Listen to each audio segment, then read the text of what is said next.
Hello everybody and welcome back to Lagoon. So, last time we finished up Philip's castle, so now we get to go to the Dwarf Plains, or the Dwarf Desert, or whatever they're calling it.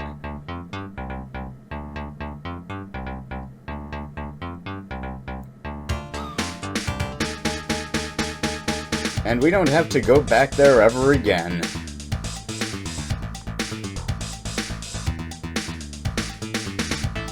Okay, the Dwarf Desert can be a seriously nasty place because it's kind of balanced around you actually having the better equipment that's available in the next town, but you kind of have to do a bit of trekking in order to get to that town in the first place.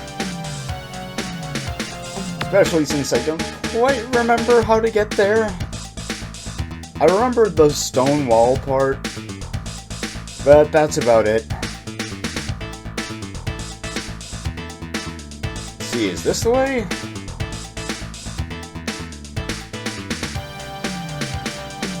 No, it is not. That's the entrance to the Dwarf Cave, and if you'll notice, there are no boulders in front of it, so we don't need the powerful mirror. In fact, the powerful mirror doesn't even exist in this version. As usual, the enemies are rocks and wolves.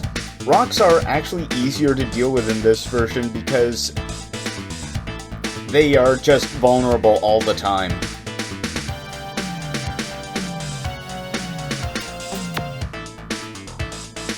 And those are the dangers of this area.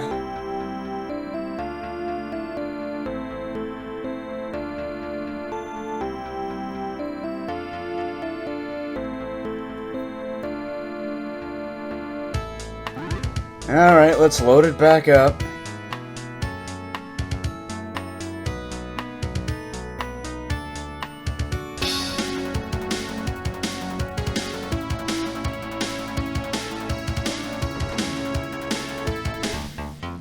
Yeah, the thing is, as we move forward in the game, we're going to have to be really careful about dying, because if we die and it kicks us back to Atland, we have to swap discs.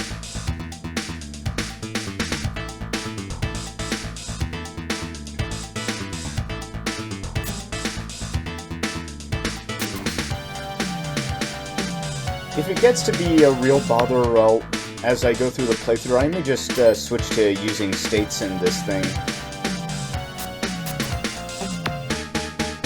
I mean, I can save anywhere anyway.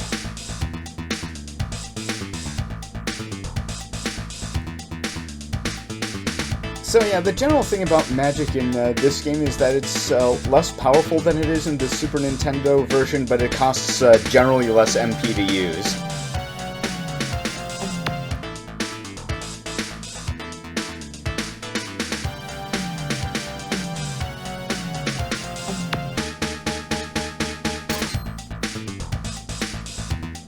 I know I have to get up there somehow.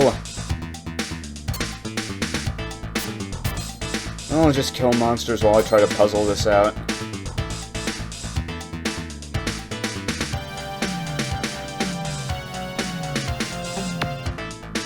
So the stone wall ends here. Well, this is fine. This is Lagoon. It's balanced around the idea that you're going to get lost. Kind of like how Ultima 4 is balanced around the idea that the player has no idea what they're doing. Whenever I try to replay Ultima 4, I'll do everything I need to do to open up the Stygian Abyss, but end up having to do a ton of virtue grinding. So this is Dwarf Town that has more than 2 notes this time.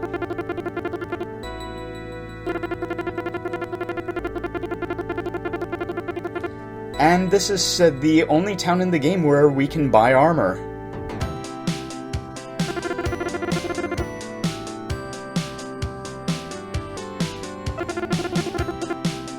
We'll just take this one. And the Great Shield. Okay, the elixir costs more here than it does in Elf Town, but we'll be able to find those as we go through the game. There's definitely one in the ice cave. Now let's get ourselves equipped before we hurt ourselves. Nice.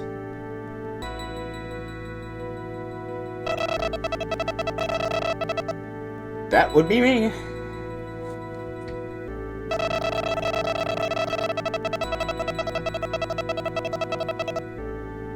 I'm only a year younger than he is.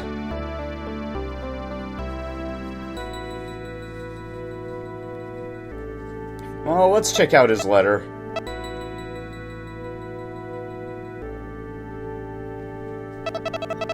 No, wait, wrong letter. That's the mayor's letter.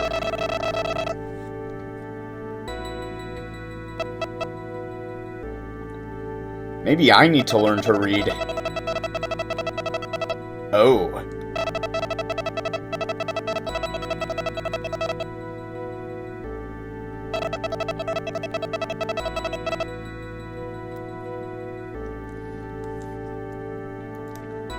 Dear Nassel, don't mess with us. Sincerely, Thor.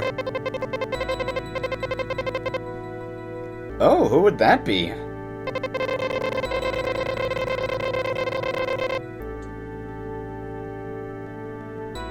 Who could be looking for the Moonstone besides us? Oh, right. Blacksmith Dad.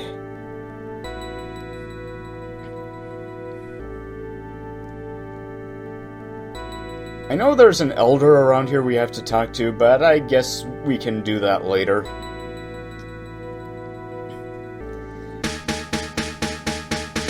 Yeah, one of the changes here is that in the original version of Lagoon, this version, Nassel's father, Roy the blacksmith, was looking to find the Moonstone himself, but in the SNES version that was changed to just some random dwarf who wanted to see the Moonstone before he died.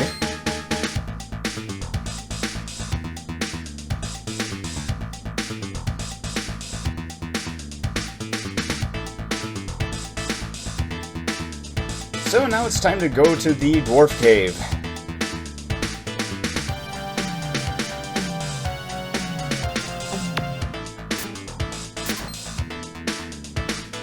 Killing monsters on the way, of course. We can never have enough levels.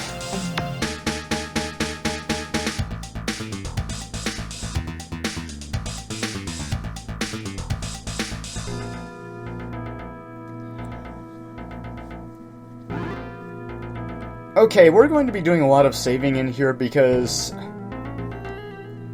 this is Jump Land, and if we fail a jump, we die.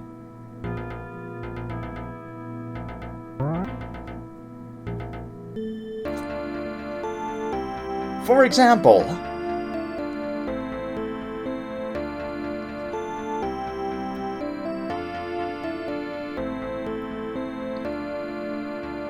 so we're just going to load up.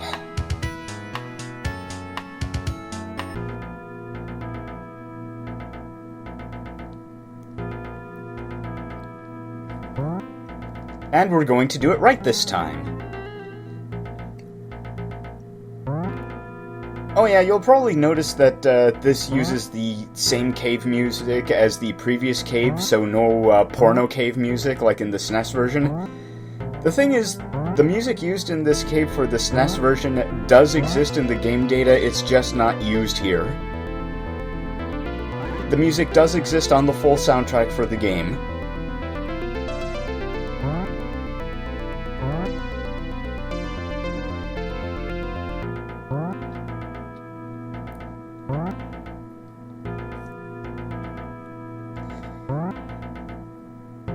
I said that they actually added jumping stuff for the SNES version, but the only stuff they added were the holes in the bridges in front of Philip's castle. All of the rest of the jumping is definitely from this version.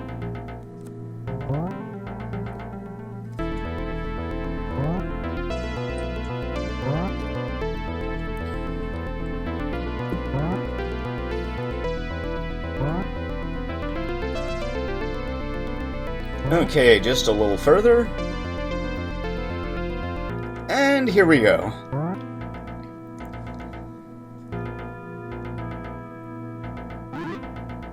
Okay, changes here. Because of the way this game's combat and magic systems work now, it's nearly impossible to kill the flaming dragon heads that pop out of the lava in this version. Oh, you're new.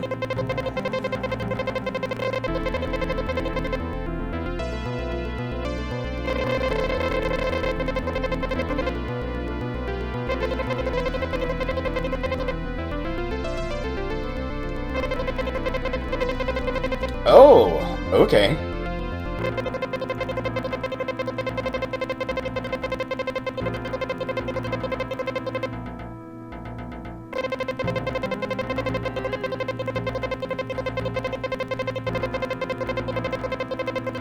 So, in this version, it's Nasal's father who wants the Moonstone, because in the manual, Matthias said he hoped that Nasal's father would be the one to make the Moonblade, so maybe that's why he's here.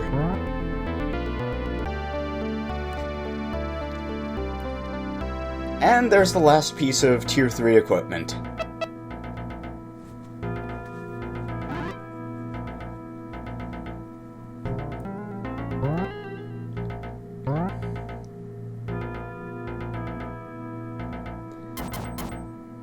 Okay, these golems are a little bit scarier in this version of the game, not because they're especially tougher, but because they tend to come in clumps of like 3.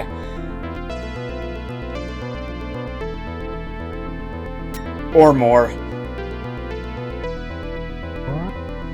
Anyway, that's where the exit is, so we're not going to go there quite yet.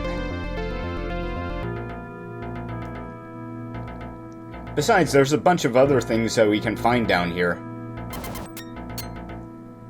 Like experience.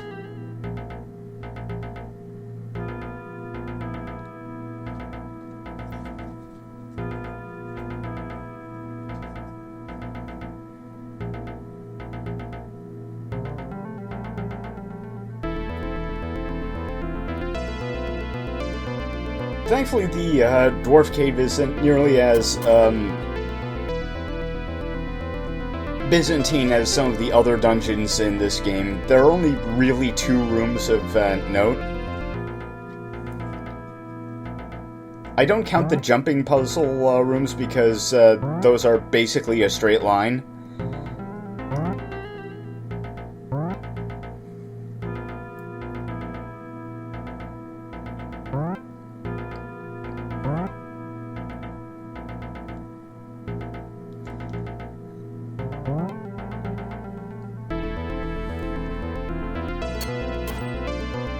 Oh, solo golems, you don't see those very much. And there's the wind crystal.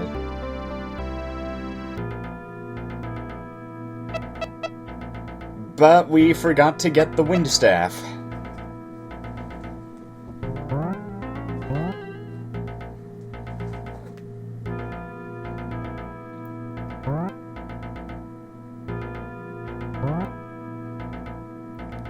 Okay, a little more jumping.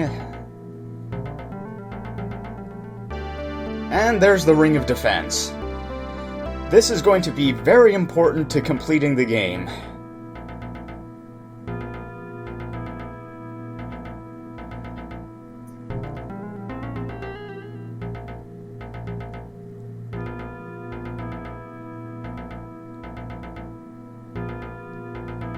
Let's see, maybe fight these guys for a little bit.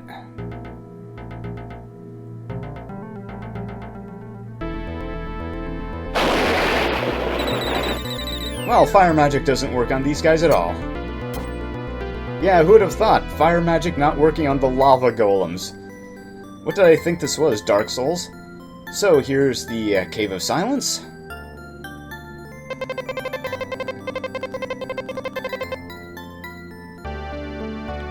So, now it's back to Dwarf Town with us.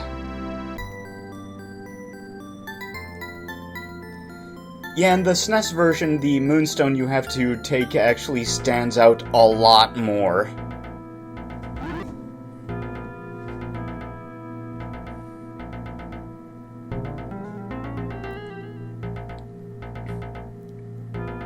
So, let's get ourselves out of here. And, you know, try not to die. It would be embarrassing.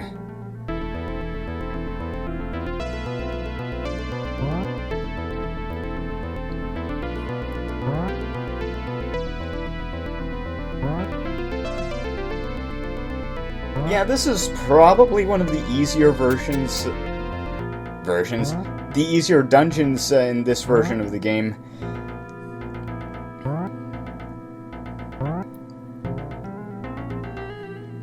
The enemies are fairly sluggish. It's not too terrible to navigate despite all of the lava.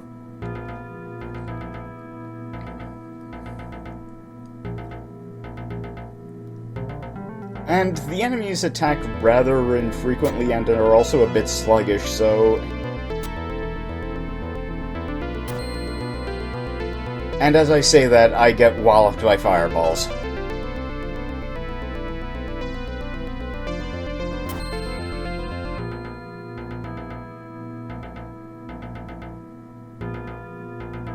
Now, how did I get out of here last time?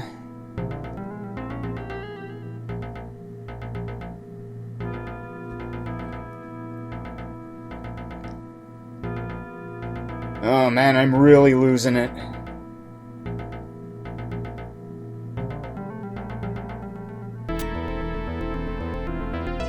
Well, that was unfortunate. But hey, I gained a level. I think I'd better save. That level is all I'm going to need to finish out the boss.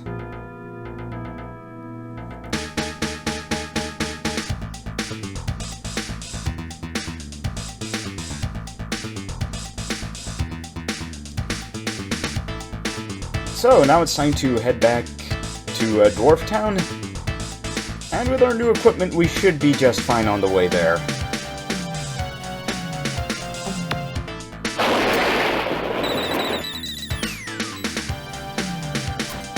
Oh yeah, this is no problem.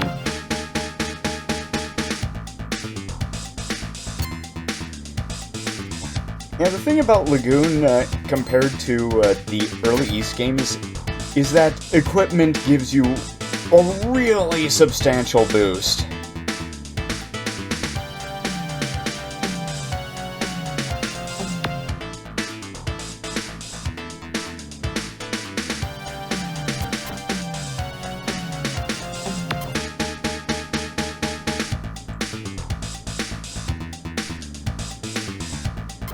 Yeah, in the early East games, the earliest versions of East 1 and 2 anyway, you just didn't get that much stat boost from new equipment.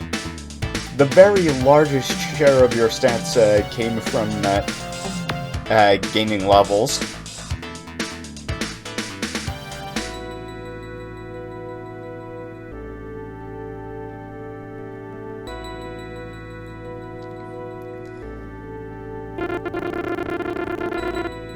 We already have your fine goods.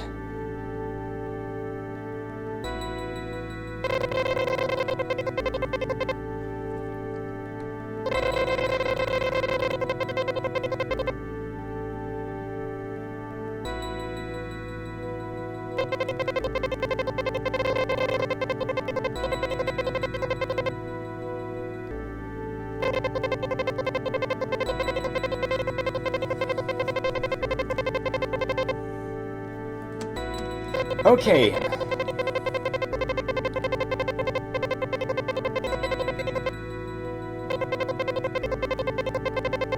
So in this version of the game, you don't take the Moonstone to the Moonlight in Lagoon Castle. Roy actually makes the Moonblade for you.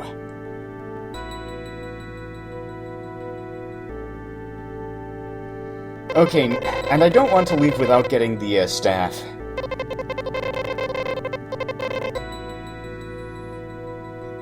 He is not a good man, you might say.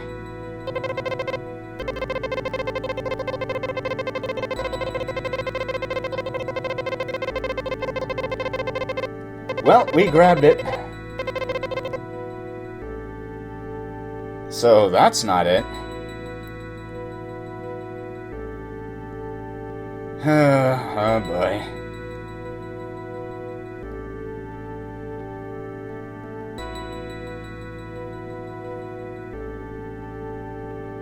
I can understand getting lost in a maze, but getting lost in a town is a bit embarrassing.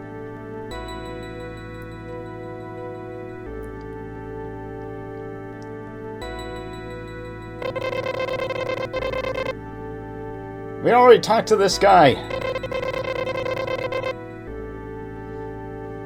You have no more use for me. Ah, this is the guy.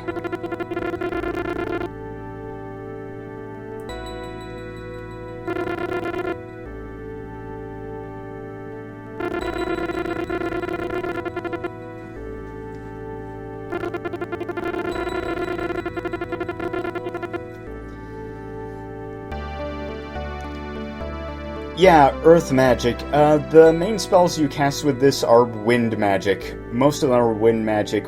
Wind Blaster, Wind Blade. Only one of them is actually an earth spell.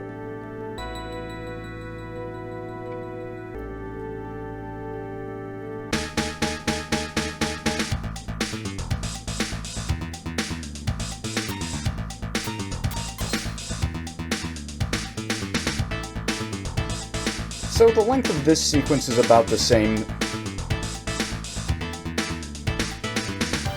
No real special tricks or triggers like Philip's Castle.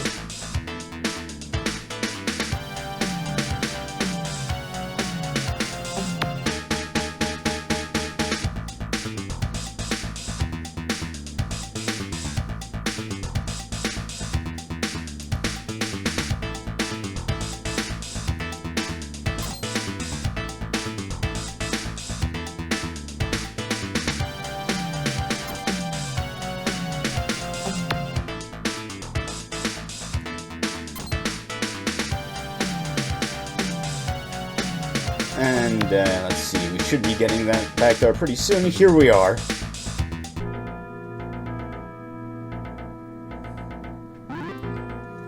Okay, more safety saving, because we don't want to waste any more time loading.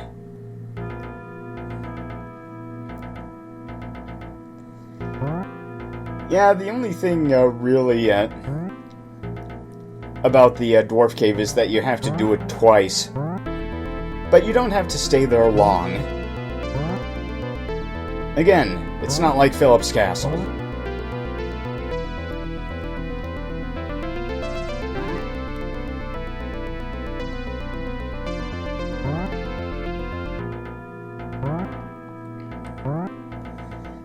Also, because Ella is not a character in this game, things are going to look a bit different once we make it to the end.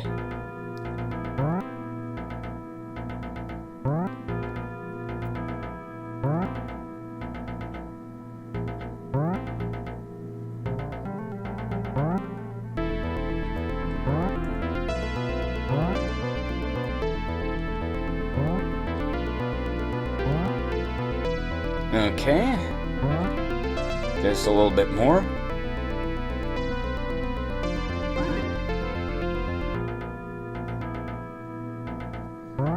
I am surprised that I did all of that while only taking one death.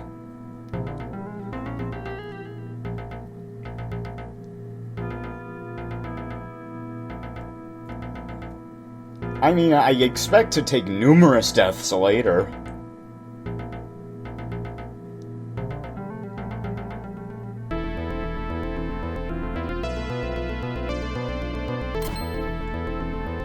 Okay, skewer some more of these golems.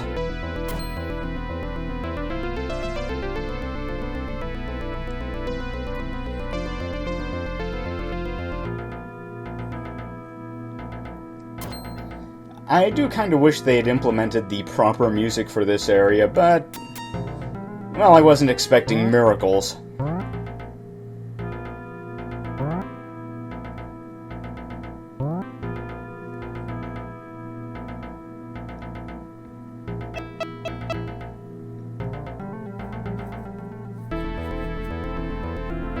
And we just use it right here.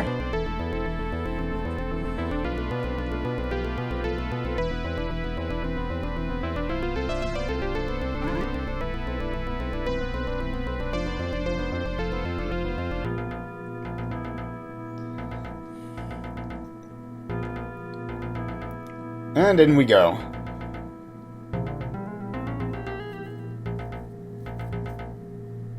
What, no frame walking animation this time?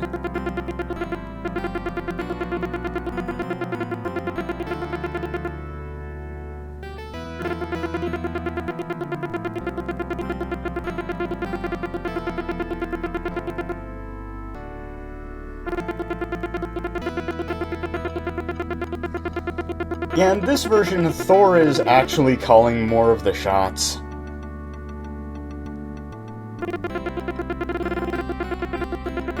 As you know, if you have read the manual,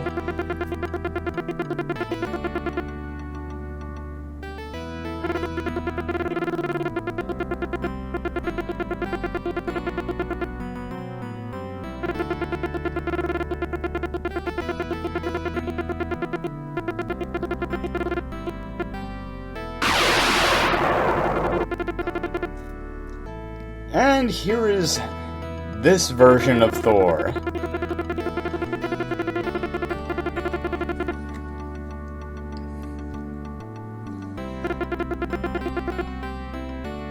Yeah, this version of Thor isn't a friendly or naive or misled puppet of Zera. Thor is a straight-up bad guy in this game.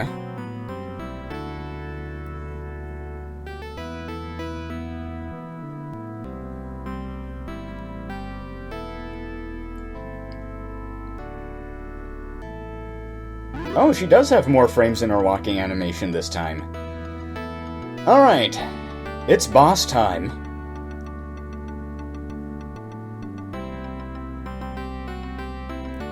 Once I find the boss door.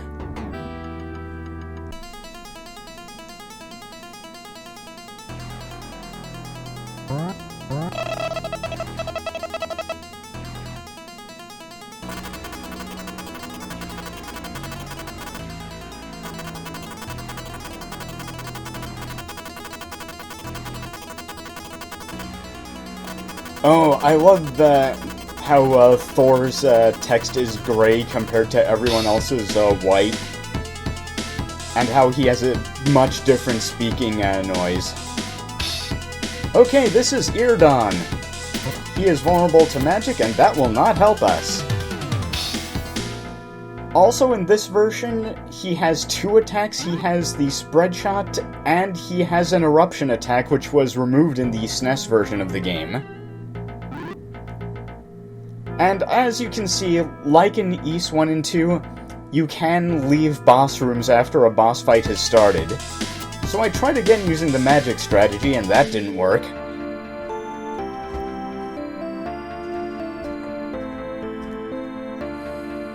But then I remembered another little detail. You know, after a few more failed attempts, that rings actually work on bosses in this game, unlike in the Ys series.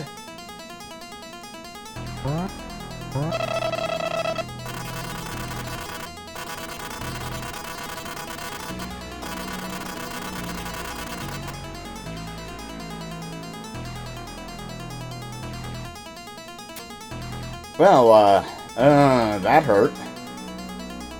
Okay, let's get this ready.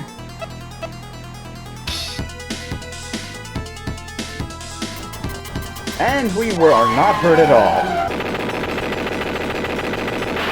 So, I guess the most effective way to fight bosses in this game is to be invincible. I should have thought of that before in retrospect. I don't even know what they say about hindsight. And this is a disc swap transition, so that looks like a good place to stop. See you next time. Goodbye!